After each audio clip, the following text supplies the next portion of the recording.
So welcome back to another excuse me, demonstration video.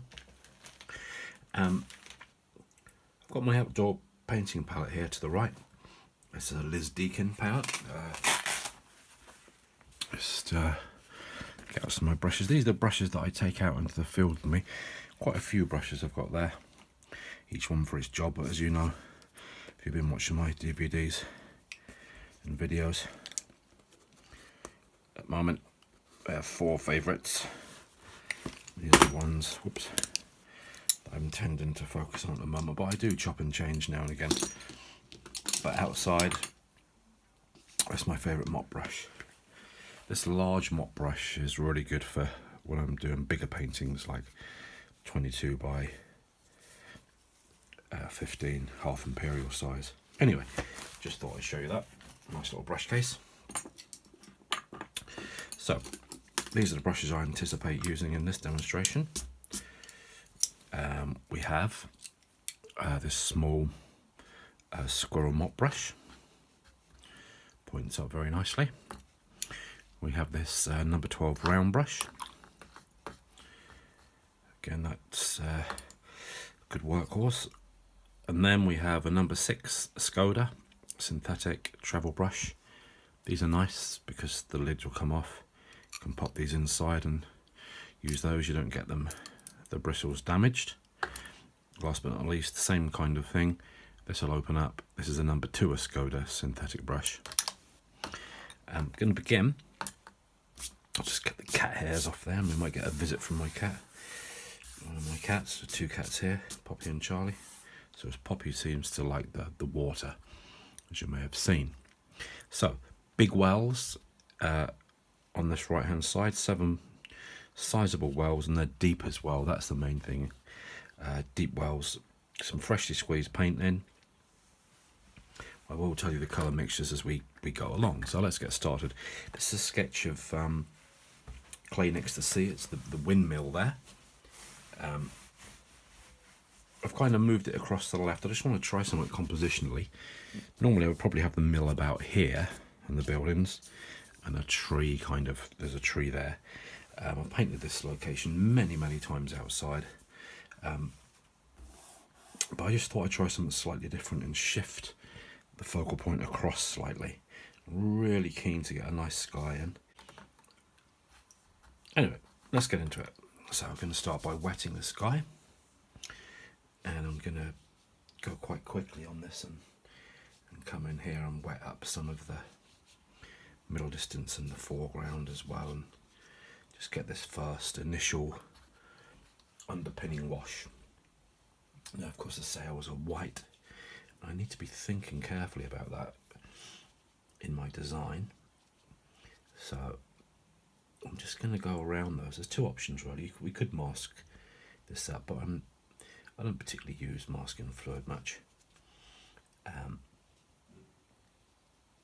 so we could mask that up, but I'm not. I'm just going to paint around quite carefully and come down over the horizon as well. So we'll kind of let the paint do the work when we start to pop in some paint. So quite damp, not everywhere. It's just looking at the sheen of the paper, just to see how that's going to work. And I'm going to leave the whites of the paper in there. That's the idea anyway. Let's just do that. So there's the first part done.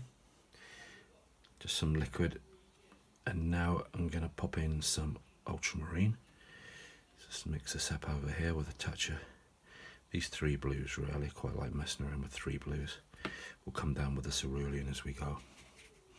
Start out nice and light.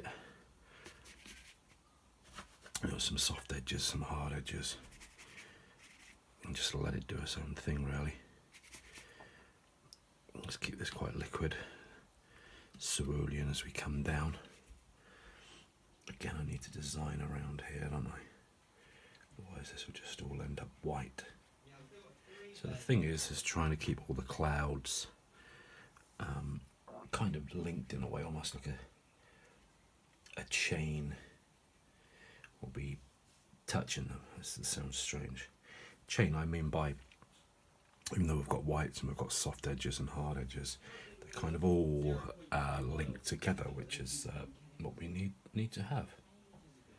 So I'm just going to pop that in, and hopefully we've got those sails done well enough. I don't need to be too precise there.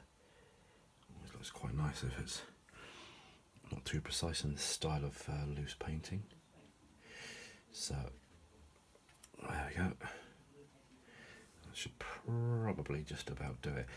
What I'm conscious of with this white here, I'm just going to take that out a touch. I don't want there to be too much white competing with the sail, so that's why I've just taken that back a touch. And then I'm going to kind of charge up this side here just as a counterbalance to this shape and just make this slightly bigger. So we've got larger white clouds coming down, nice and blue. And the other little thing I'm going to do here with some raw sienna is just touch in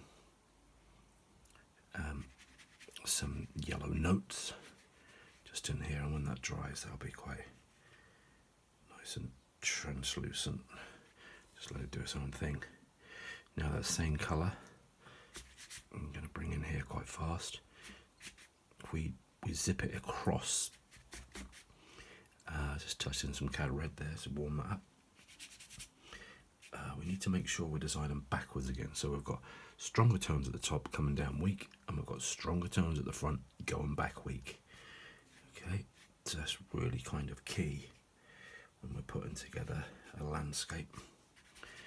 We need soft edges and hard edges and blurred edges, what they're called lost and found edges. There's some dry brush type techniques going on. A bit of everything really. Chinks of white coming in. Yeah, so the pathway, I'm going to just come in with a pale sort of grey blue. So we'll take the mixture we had there, this blue mixture, and we'll just touch in some Payne's grey. I could mix up a grey, but I'm working quite fast here. Just touch in some of this Payne's grey again. It's a little bit too blue there, so I accidentally touched into this Windsor blue, and the same principle again. We have soft edges, hard edges, some broken bits of white. But as we go back, we want this tone to go lighter, to kind of fade into the distance. Just try brush clear brush water there. That's it. Now we'll do it. Now we need to dry it. So here we go again. This is mostly dry now. It's dry enough for what I'm going to do next. Obviously when paper's damp and you work back into it, it's going to blend and bleed. This is slightly damp, which is kind of the effect I want. So I'm going to mix up a couple of blues. This one's going to be more of a grey blue. This is cobalt blue. I'll touch to warm that up slightly. This is burnt sienna. This one that with another brush, small brush. I'll take some ultramarine blue, get it nice and liquidy, and just use that to pop in when I need it, which I'll show you next. So this grey blue, going back, I'm going to pop this in quite quickly, working down. It's just going to drop itself. Not going to fiddle too much, just touching the paper gently. Specks of yellow that are in there will come through. We need some white to bleed through as well. To build in there, just take that off the end. So that's the first little sort of wash in there. Then in spots, we saw that was alive. I'm just going to add in and just Let it do its own thing, nice and liquidy. There we go. It's just going to create kind of shadows really, and we'll just let it do its own thing. I mean, there are shadows all over the place in this source that I'm looking at.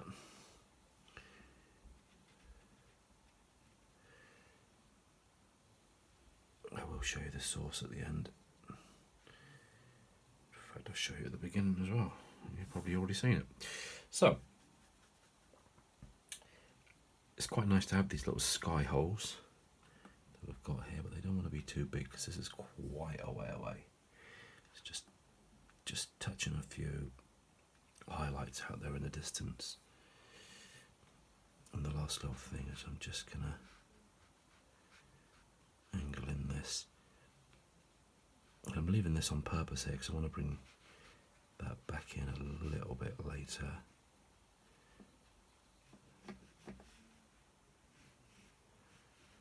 This is on the horizon. This line slightly darker over here. That's quite nice. And a touch up here as well. So just notice how I'm just letting the liquid bleed in. It's very, very liquidy. If you want to get translucent watercolours, you need to have lots of water. Sounds really obvious, but lots of painters don't do it. Even painters that are, quite well known and doing well professionally. I'm not going to name any names whatsoever because each to his own.